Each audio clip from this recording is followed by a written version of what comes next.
Sir इस बीच ये जरा बंगाल में जो मछली का मैथमेटिक्स है ना वो भी हम दिखा रहे हैं दर्शकों को। और मछली की बात करना इसलिए जरूरी हो जाता है क्योंकि बंगाली अस्मिता के नाम पर एक तरफ इस चुनाव में टीएमसी थी जिसकी तरफ से ये कहा जा रहा था बंगाल के लोगों को कि अगर बीजेपी सत्ता में आ जाएगी तो फिर भूल जाओ माछ भात खाना, और वहीं दूसरी तरफ बीजेपी के नेता इस बार चुनाव प्रचार के दौरान बंगाल में जमकर माछ भात खाते हुए नजर आए, जिसमें अनुराग ठाकुर उनसे हमारे सहयोगी अंकित गुप्ता ने खास बातचीत भी की थी। मैं जरा सीधे रुख करती हूं, बीजेपी की तरफ से प्रवक्ता रवि त्रिपाठी हमारे साथ मौजूद हैं। रवि, ये बिल्कुल अलग रणनीति इस बार बीजेपी ने बंगाल चुनाव प्रचार के लिए अपनाई इस बार, मतलब वो बंगाली अस्मिता जिस पर हमेशा बैकफुट पर बीजेपी आ जाती थी, इस बार उसी बंगाली अस्मिता को ही आगे रखकर बीजेपी ने चुनावी नैरेटिव आगे बढ़ाया।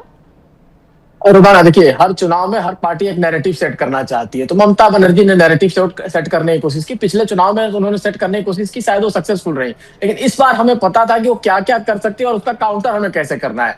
तो अगर वो जबरदस्ती का झूठा आरोप लगा रही है कि हम लोग नॉनवेज बंद कर देंगे, बिहार का एग्जाम्पल दे रही है, तो उसको काउंटर करना जरूरी था। इसलिए बताया गया कि हम लोग कहीं उसको रोक नहीं लगाते हैं। हमारे यहाँ भी चाहे बिहार की बात हो चाहे उत्तर प्रदेश हो, जब सब जगह लोग नॉनवेज खाते हैं और नॉनवेज कब नहीं खाते हैं वो सबको पता है। तो उसको हमने बढ़िया से काउंटर किया, चाहे उसको मामले को हो चाहे बाहरी वाला मसला हो। अभी भाई साहब बता रहे थे कि जो झालमुड़ी वाला मामला है कि बिहार के आदमी अब रोजगार करने आते हैं, 40 से 50 लाख हर साल लोग यहाँ से बाहर जाते हैं रोजगार तलाश में।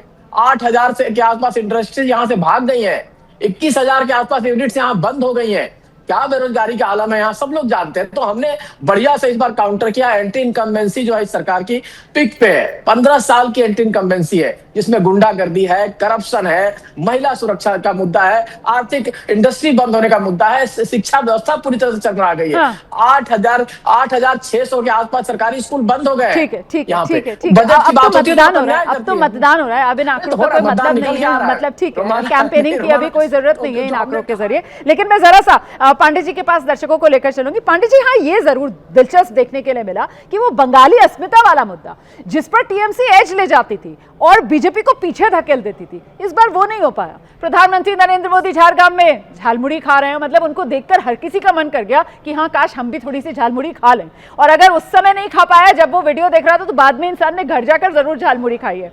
इसके अलावा वो माछ भात वो बीजेपी के नेता खाते हुए नजर आए। आपका बंगाली अस्मिता वाला कार्ड बीजेपी ने फ्लॉप कर दिया? नहीं, रुमाना जी, इस तरह की शूट करने में बीजेपी बहुत अच्छी है और प्रधानमंत्री जी भी बहुत अच्छे हैं। वो तो जंगल शूट करते थे, मोर के साथ भी नाचते हुए नजर आए हैं बहुत ज्यादा। मैं हमको बोलना पड़ रहा है, दुर्भाग्य है कि हमारे प्रधानमंत्री जी कि किस किस तरह से बहुरूपिया का भेष धरे, कभी रंगनाथ टोकेर जी का भाषा लेके रूप धारण करके बंगाल में आते हैं, वो भी हमें पता है। और उत्तर प्रदेश में जहां उनका डबल इंजन की सरकार है, वो रविंद्र नहीं सर, अगर बात सिर्फ तस्वीर की होती, अगर बात सिर्फ तस्वीर की होती, बात सिर्फ फोटो खिंचाने की होती, तो प्रधानमंत्री नरेंद्र मोदी झालमुड़ी खाते तो दीदी को इतनी झाल थोड़ी लगती जितनी झाल टीएमसी को लगी है। उसी के बाद में सवाल है। और भी रुमाना जी, और भी सुनिए ना, सुनाइए। ये और हमारे डॉक्टर है, ये हमारे रविन्द्रनाथ टैगोर जी को वामपंथी विचारधारा के इनके नेता बोलते हैं, वो भी तो है। मातंगनी हाजरा को मुसलमान बोलते हैं, वो भी तो इन्होंने बोला है। ठीक है, तो ये सारी बंगाल की जनता जान गई है इनको कि ये किस रविन्द्रनाथ तो मतलब बंगाली अस्मिता अभी भी आप डटे हुए हैं। बंगाली अस्मिता के मुद्दे पर आप बीजेपी की अभी भी घेराबंदी कर रहे हैं, लेकिन अब तो आज मतदान का दिन है। जो फैसला लेना है मतदाता ने ले लिया है, ईवीएम का बटन दब रहा है। शुरुआती 4 घंटे में पश्चिम बंगाल में 41% वोट पड़ चुके हैं।